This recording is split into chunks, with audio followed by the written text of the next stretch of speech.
Right, how are we all? Now, welcome to another video. Now, I hope you can take something away from this. This video I wanted to do because I've had a lot of questions recently about nutrition from members and online, from people asking basically, how do I fit in so much food and so many calories when you feel like you haven't got an appetite, perhaps you're struggling fitting in some carbs, perhaps you're struggling fitting in some fats. So I'm going to show you my favorite sources. So let's get started with the video.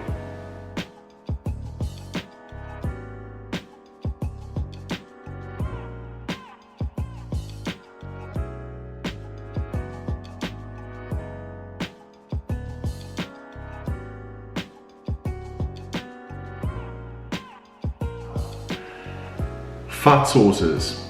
I always follow an 80-20 rule where 80% of my nutrition would be deemed to the average Joe clean and 20% is just a free-for-all, okay? But generally, these are my everyday fat sources that help me and that are included in my daily diet. Spreads, okay?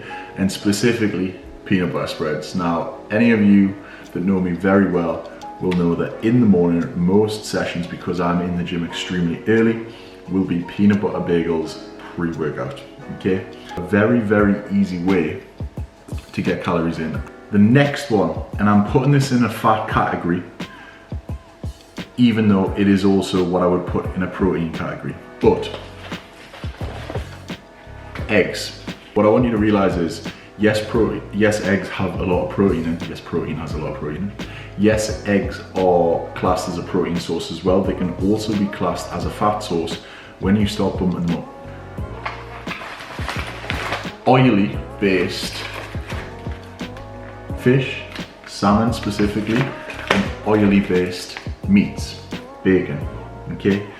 If you are someone that is on getting up the scale where you are struggling with appetite, you are struggling to hit fats specifically, why not start including, instead of perhaps some of your like food sources like chicken and lean beef and stuff, perhaps when you are cutting, when you're being a little bit leaner, to switching it up to a higher fat intake of fish, salmon, okay? Obviously extremely healthy, extremely good with omega-3s because it has fats in as well. So it's an easy way of bumping up calories and not feeling like you're eating much more than what you would usually be eating if it was chicken, if it was tuna, if it was a leaner source. Avocados, extremely healthy food, okay? Healthy food, has a lot of micronutrients in, has a good micronutrient profile, but also it is very high in fat, okay? And an easy way to bump up your calories for the day from a natural fat source.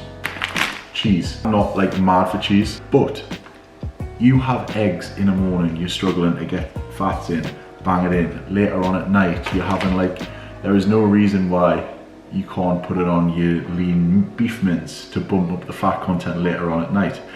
Perhaps your evening meal, your chicken, you've got chicken wraps, you've got chicken and rice, you're making some sort of fajita Mexican night, bang some cheese on, bump your fats up. Very easy calories to get in, okay? There are all of your go-to fat sources. Spreads, eggs, oily fish, oily meats, avocado, and cheese. That's your fat sources done. Right, now welcome to part 2 of the video.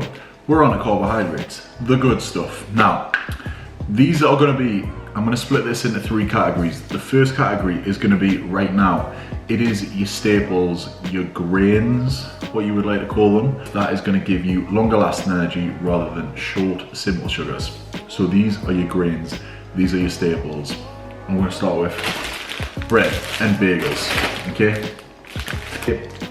The next thing, your pastas. Pastas again, demonized, doesn't seem to be as healthy as rice. I absolutely love them.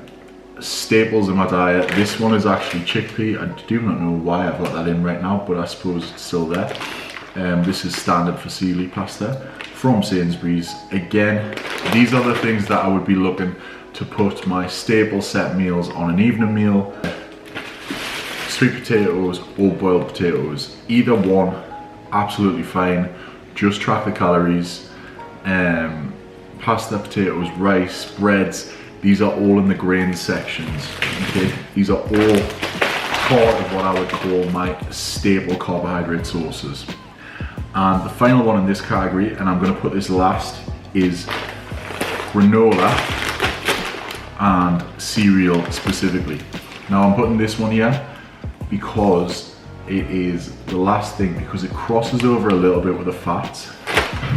Stand by for 1 second. However, this one, don't know why I left that there, has way less, what is wrong with me today? Way less fat content. So depending on where you're at, this includes a little bit more fats. That's why I put it right at the end. This a little bit less fats, but both, again, quite low on the GI scale, going towards the more staple carbohydrate sources. Right, we're gonna go with this, and the camera may die, but we're gonna try and roll with it. So if I cut off, you'll see a little pause. The next source of carbohydrate, and this is the second category, is simple sugars. Fast-acting sugars, which are very easy to consume in high amounts. You wouldn't want them in high amounts, but they're very easy to digest as well. So I'm going to rattle through these. I would probably recommend them to have them around your training session to get the most out of them, because this is when your glycogen stores, especially post-workout, are at the lowest and need replenished. Okay, so fruits. Okay, anything like your grapes, your watermelon, your pineapple, your stuff like that. Very, very similar. Pineapple juice and fruit juice, okay?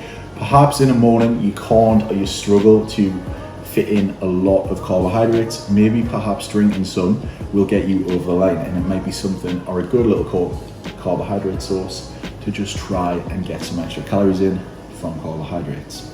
Spreads, and specifically carbohydrate-based spreads now. So your jam, your honey, your syrups, very, very easy to digest, very simple sugars, easy to get in because you can just bang them and fit them on anything. You're not going to be really full off them. It's not really going to make a massive great deal to your diet. Right, now this is your last category of carbohydrates, and it's not been separated from a category from a scientific point of view. It has been separated from a convenience point of view. Easy go-to carbohydrate sources that I use just to bang calories in. Okay, Squares bars, Saurine, Fiber One bars. Again, really, really easy to digest.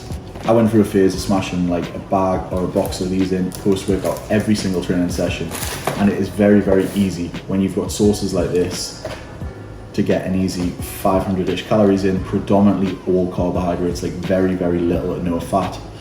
And yeah, banging them in around your training sessions, definitely when I was struggling to eat or when I was busy and I had a busy schedule, it got me over the line. Okay, so those are your carbohydrate sources. You've had your fat sources before, and pretty much that is the staples of my diet when it comes to fats and carbohydrates.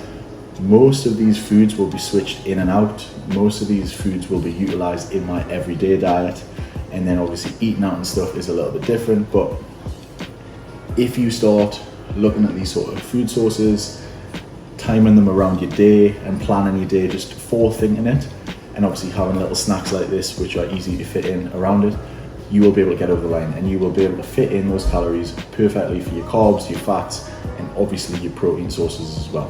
So I hope that video helps. I hope you can take something away from it, and I'm going to try not to eat all these square bars right now. Over and out for now.